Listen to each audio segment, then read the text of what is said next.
So in this one, I want to talk about new rays as more like involved in this whole galactic trading, black market, messing with people, and also the afterlife of like possibilities of what can happen after people die. And in this race, specifically, I was looking at a case of a person who incarnated here on Earth long ago, then died, then came back in the 1300s and died, and then came back recently. And so this person, this is the first time on Earth, and we were looking, why did this person came here? What happened? And what happens in between? Like, what happens in that time period where, let's say, first, like lifetime, then there's space, gap of life and doing something else, incarnation, another gap, incarnation. So we're looking at these like gaps. One of them is a really interesting thing where the physical body on the second time, like second lifetime on Earth, drops dead. And it's basically you close your eyes at the moment of death, you open them, you're in another body, another place. The transition is smooth as can be, as if like you just blink and boom, life is here. So what happens? Just like this person, the physical body drops dead on the second lifetime on Earth. At the moment of death, she closes her eyes, she opens them, and she's in this spaceship. She sees this like white tall reptilian, and it's like a hybrid. It's basically 17, 20 feet tall, like massive, freaking massive. And like a reptilian, like wide as can be, not a single scale, it's just super wide and like kind of like if I was to sort of like basically see him right in front of me and touch him, the skin is like super smooth, cold as hell, but really smooth. Like it's just like wow. Yeah. Anyway, and this like reptilian, it has this like long nose, like the usual reptile lizard schnoz, and then basically it has kind of like the mix up with the amphibians, where this reptilian has kind of like those little fins on as almost like a sears and stuff, but also a bit on like the elbows, like it goes off as this also, and at the same time like where we have the tailbone, it's kind of like instead of the reptilian tail, it's more like a humanoid body, but it has this little triangle-ish thing. It's like, what the fuck is that? Anyway, it's like tall white reptilian, and also like part of like humanoid, where it's like has two arms, two like legs, full of like strong as can fucking be. It's whoa, you look at the body and just like assuming, like getting in his point of view and being able to sort of like boom, like harness in that body, it's freaking strong. And the thing about like these beings, I had like their name written down, like I was like actually making contacts and stuff. Kryton or Kryton or however you would call it. So basically, it's Kryuton. That's what it's like. It's said in their language, but like I was asking, like, hey, can you translate it in English? Because like I don't really understand, or like if it has a meaning and stuff. It's basically White Ash Clan. So if some of you meet Krytons or Croutons and meet anyone like from the White Ash Clan, be aware because this is like these beings are amazing, but in a bad way. They're really they're not good beings. So basically, the whole picture about them is like they're super strong, tall, intelligent, like smart, super smart, and basically they are so advanced that they can like look at the person, and it's kind of like looking at the eyes and like how you can look at the eyes and like see the person's soul and stuff. It's pretty much like that, where they look at you, they can access all about you, your memories, your thoughts, your emotions, your feelings, all of that. And next thing that happens is that they can access your Akashic records. Not change them, but basically see what you've been through. See what you have experienced in your whole life and everything that you've been through. And basically see like, oh, is this person worthy for us or not? And what happens is like this specific group, Croutons, is they abduct people. They kidnap them, but only after death.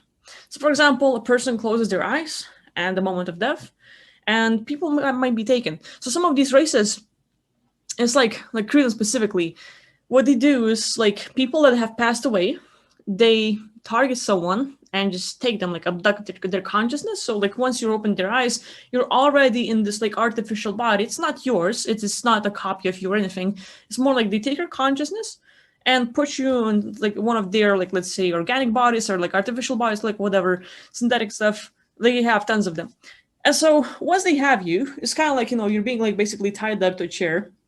In their whole spaceship, they have technology similar to the Faraday's cage, where it's pretty much like not allowing you to escape as a consciousness. So like, like they have technology that will sort of hold you here and will not allow you to move away or escape and stuff. And so like a being is basically stuck on this chair. It's kind of like like a, let's say, electric chair, pretty much like that. So they have like ways of zapping you, of messing with you. And one of their biggest things, like, well, while accessing their Akashic records, what they do is that they try to see how worthy are you. Are you worth trading? Are you worth doing something with? Or you're just like some schmuck from a weird town, like worth nothing? Basically you look at the aspect of what you've been through in life and stuff. So once they see what you've been through, once they scan your past lives, they're pretty much like trying to use their technology to sort of like suppress your memory of the past lives, which is like kind of like creating this blockage or a wall. And basically you can look at your past lives, you can have full memory, but it's this wall that is not allowing you to go through specifically. And it's kind of like, I don't know, like on the programming terms or whatever, if you have full access, there's going to be this little blockage that you have to beat up, like this little obstacle or whatever, and once you're done with it, then you can sort of recall past life. So that's just like one little thing. Another thing is that as consciousness, you are basically this infinite energy. You're infinite. You have never-ending energy. And what they do is kind of like they're trying to turn off the axis, which means all of a sudden this massive consciousness and massive energy that you have is kind of like shrinking. So you still have access, but they're making sure you can't get all of it. You're going to be limited in that way. So people in this life might end up being more exhausted, more tired. They feel like, like they could do so much if they only had that energy, but it's not there. And this kind of like is a trap where, like people are like, they can do so much, but really no energy. They're like all day long, they can feel tired, exhausted, like, like really just do a few things during the day, but like it's pretty much limited. And so once they're done with you, once they're like done sort of like locking you up, trapping, making sure you can't use your energy, you can't access your past lives for any possible tricks on escaping, you can't access races that you've been in contact with so that they would come and help you and stuff. They're really trying to sort of like turn everything off and isolate you in this like spaceship, make sure like, okay, we finally got this person. And now what they do is pretty much like using technology that would be like a hypnotic command. And so as a consciousness, you're just sitting there, and like people can get hypnotized and you start barking and doing whatever the hypnotist is telling you to do. And once they tell you to wake up, you basically don't remember anything. You're like, what just happened? Why is everyone laughing at me? What did I miss and stuff? So this whole thing, they can hypnotize you. And as a conscious, like basically, boom, you're not aware anymore. You're not fully conscious. And now you're like sort of acting on automatic. And what they do is like they give you commands. And for 10 years, for a few hundred years, you, as a person who has been messed with and hypnotized, end up working for them. And basically, these are like this is like separate group. They're not related to the elite. They're not related to humans, not anyone. This is like the group by itself who is looking for a way to like get something for themselves. They're basically like traders. They're doing like kind of like galactic black market stuff. And what happens is like, like once they abduct people like us, like after our death, they mess with us for a little bit, but once they knock us out and sort of like hypnotize us for a few hundred years or for however long, we end up being their little tool, their little thing. So they end up trading us off as a labor. And we might work as like super soldiers, or let's say creating their planets, creating their technologies. For example, these beings, they really need to harvest materials. They need to land on a planet, find specific materials, and they're like put their time into building things. Beings like you, because you have creativity and imagination, which they do not have, can simply, spaceship, okay, boom, right it is, right in front of you, a few hundred meters long and stuff like that. Like you can create all the details. And they're like going to be like fascinated because you can do what they cannot. You can only do what they dream of, and like just like, whoa, like we lucked out if we capture these beings and stuff. So pretty much like use a super soldiers for wars, and you're working on automatic. You're basically not aware of anything until the moment you're like, okay, we're done with you. So for however long you've been serving, you might have been creating planets, creating technologies, fighting their wars, other things. And what happens throughout this whole period of time, they're trying to target our values. Basically, if you're a person who's like, oh, I hate when animals are being abused, they're going to make sure you end up abusing animals. If you're the one who's basically okay, this is my lover, I love this person, and if anyone hurts him, I will not forgive them or whatever. And basically, like, kind of fighting for justice, like, really all about love and making sure, like, you're loyal or whatever, like, whatever values you have in life, they try to target those. So that all of a sudden, once you're done with this whole programming and stuff, they target what is most important to you. And once you're done with this, then pretty much like, okay, we're finally done with you. And you come back here, and they forcefully send you back on Earth. So basically, reincarnating here on Earth another time, but all of a sudden, you have more blocks. So you might appear as being shy, like hard to express yourself, hard to do things, lots of limitations and blockages, and really kind of like adapting yourself, having lots of these obstacles in life and hard to move on, hard to express yourself, like all these like issues and stuff. And so whatever precious you hold in your life, whatever means to you, whatever is valuable, is what got targeted. So in this lifetime, it's basically kind of like a setup to make sure that you go through more of these incidents where it's going to be like sort of like touched and targeted, so that you would have a harder time going through it all. And now it's basically they're sucking out your luge from all these incidents and stuff, and it's kind of like a programming. So this whole group is basically kidnapping people after their physical body drops dead, using them as a tool, as a labor for however long, and then they push us back on Earth. But throughout this whole period of time, they suppress our energies, they suppress our memories from the past lives, and they make sure they target our values and other things that will basically help us in life and like what we're all about. And once we're here, we're going through a lot of these hardships.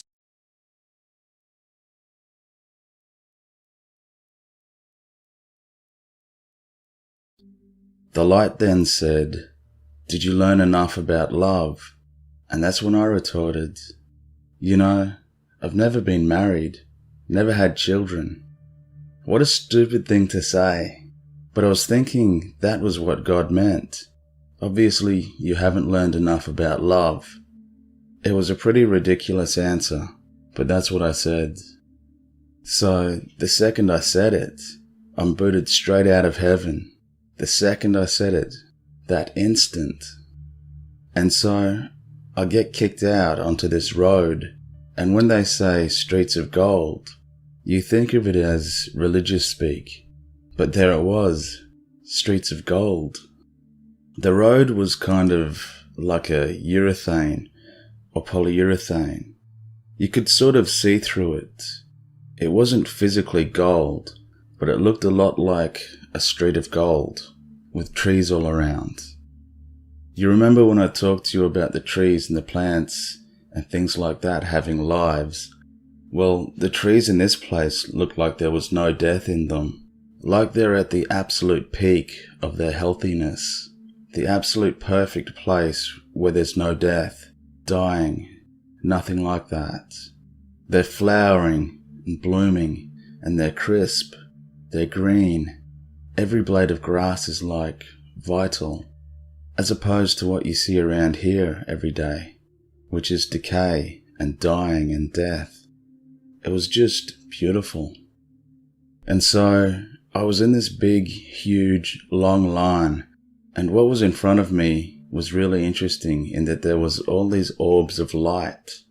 It was odd because I didn't perceive myself as an orb of light. I mean, imagine you're sitting in the middle of this egg and you're looking out of it. You're not looking at your own physical self. So I'm looking at this big, long, huge line going down this golden road, and they're all walking right into this most dark door, through the darkest door. Was it the same door I entered through? I don't know. I can't tell you. But it felt like it was. Now here's where I had a succinct moment, like one of those big moments. I thought, I've done this many times before. I just knew that I had done this before, many times. Anyway, while I'm on this road, I'm just really curious about the orbs, and they're all like individual stories popping out at me, like their core selves. You could see their personalities. You could see their concepts, their thoughts, their pre-thoughts, You could see what their intentions were. And we were walking together, and then boom, we just drop off into the darkness. I drop off into this darkness and I'm falling straight down. There's no sense of how fast, but I just knew I was going really fast. But there was nothing to measure by except for the other orbs of light that were falling. I'm going along, and I see them in front of me. I see them behind me. I see them behind me, and I'm turning around looking, and then I look all the way behind me. And that's when it got really crazy, because I started seeing like a Chinese dragon behind me, or like a ladder of lights going up. It's like a ladder of lights going up, going all the way up into that door, which was light now. And as I was looking back, I could see the place where I was from the outside. It's square. I mean, heaven is square. It's a cube. It could have been rectangular, but the perspective of it was so huge and giant. But it had a top and a bottom and sides. It could have been a rectangle, but it seemed like a square, a cube. And this is pre-Star Trek Borg, you know. It was square. It was like a big, gigantic metal spaceship. It's floating in space, and it ain't a planet, you know. It ain't round. And it's got that door, the inverse. Walking out, it's dark, but when you look back at it, it's light. And I'm falling from it. And here's the really cool part. I'm going down, and the orbs, the light orbs, are starting to peel off. Some of them are going to the left, and some to the right, others up and down. And then I start seeing stars. Just one star, two stars, little and faint, out there in the peripheral. And then swoosh, I'm just like blasting through the stars. I look around me and I see these orbs peeling off, going to different stars, different places. But you could see their intention, and they were so different.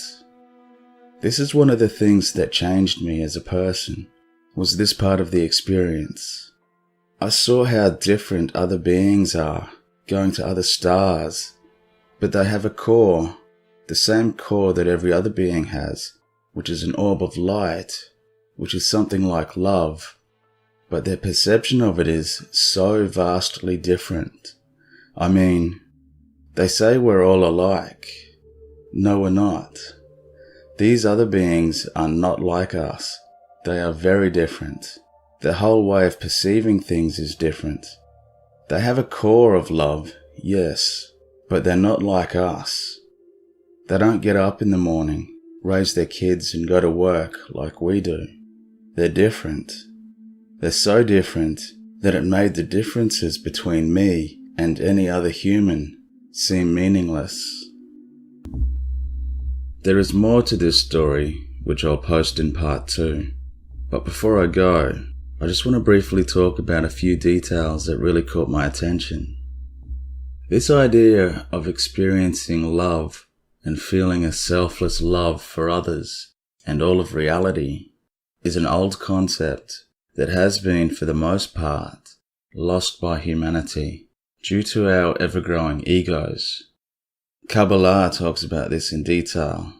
There are so many correlations to the core ideas of Kabbalah in this story that I wonder if the guy may have studied it to some degree. But I want to move on from that to the idea of the Akashic record. The anonymous man in the story speaks in detail about how his life experiences were recorded and added to an incomprehensible massive database of experiences. In fact, this database is so detailed, it is practically an exact duplicate of reality itself, which can be easily accessed and can be experienced by any observer. And this sounds exactly like the Akashic records, which spiritualists and students of theosophy and other similar studies have talked about for a number of years. If we can believe this man's story, then maybe the spiritualists have been onto something for all this time. And speaking of spiritualists and their ilk, Robert Monroe who thought of himself as more of a scientist than a spiritualist, nevertheless delved deeply into spiritual lore as he was a proficient astral traveler. In his book Far Journeys, he spoke about a somewhat similar experience he had on another plane of existence. He talked about how he came across a large lineup of souls, for lack of a better word, who were perceived as orbs of light and were moving towards a type of portal through which they incarnated on Earth. And this sounds very reminiscent of how the man in the previous story described his return to the physical world. But as interesting as these similarities are, the most interesting aspect of this story for me was the cube that this man saw. It's such a strange idea that creation itself emanates from a giant black cube. All of the Abrahamic religions make mention of a cube in their traditions. Christianity talks of the New Jerusalem, which is described as a type of divine city and is said to be this massive cube, which is 2,200 kilometers in length. The Jewish tradition includes the use of small black cubes called tefillin, which they bind to their foreheads and left arms during morning prayer. And the Muslim faith make pilgrimage to the large black cube in Mecca, known as the Kaaba. I've heard it said that the Abrahamic faith is based on an older religion which involved the worship of Saturn. And strangely, Saturn has a weird natural feature at its north pole, which looks like a cube. I also came across this story about an artist who died for 7 minutes and returned. Quote, I knew somehow that I was dead. I was aware my brain was dying and crying out for help, but at the same time, I felt things completely separate from my body. It was like I was in a void, but could feel emotions and sensations. Despite knowing I was dead, I also knew there was a chance of me coming home. I also understood that I'd be reincarnated, but I didn't want that just yet. I wanted to return to my life here, to the material world and to my wife. I demanded that I was coming back, and I got my wish. I felt there was a whole set of possibilities, various lives and reincarnations that were being offered to me, but I didn't want them. I made it very clear that I wanted to return to my body, to my time and to my wife, and to go on living. I needed to be proactive. I said I was coming back. I said it as a demand, not a request. I had no body as such. I suppose it was a bit like swimming through water. You feel weightless and disconnected from the physical world. At one point I was travelling over the moon and I could see meteorites and all of space. I'm less fearful of death because of it, but at the same time I'm also more fearful because I've realised how precious everything I have in life is. I'm grateful just to be here, and my drive for life has been boosted. I've always thought that kindness is essential for humans to evolve and become better, but after this experience, I now feel this very deep inside me, like it's a fundamental truth. Close quote. Although he doesn't directly mention a cube in his recollection here, he has created some pieces of art that represent his experience in the afterlife. And as you can see, there is a cube featured in his work. Also, interestingly, there is this report. It is a trip report by a gentleman called Patricio Dominguez, who is a shaman and a very experienced psychonaut. A psychonaut is a term used to describe people who, under strict guidance, use psychoactive drugs to explore human consciousness. Leading up to the excerpt I'm about to show, Patricio has been describing his experience with the drug DMT under clinically controlled conditions. He talks about how his ego is stripped down to just a spark of pure awareness, and in this state, he realizes that he, as this spark of awareness, is an aspect of, and not separate from, what he calls the Creator. But listen to how he describes the Creator. The Creator is huge, deep, wide, tall, and has aspects, many, many aspects. This spark of consciousness that I was left with, awareness, at some point intercepts with this thing, and that recognized something. I said, I'm a part of this. I am that thing, as vast as it is I am a part, at this point, I am a part of that. So, I'm the creator. Or at least a molecule in the creator's cube or substance. But something even more, I can even take it even further. Once I identified that I was part of the Creator, I actually recognized what part I was. And this is something that is was totally fascinating to me.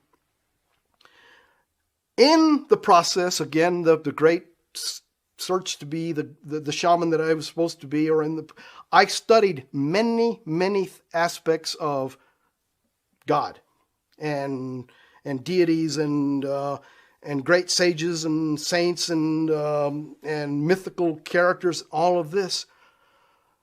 When I found my place in the cube of the Creator, I actually identified which one. How strange that he describes it as a cube, the cube of the Creator.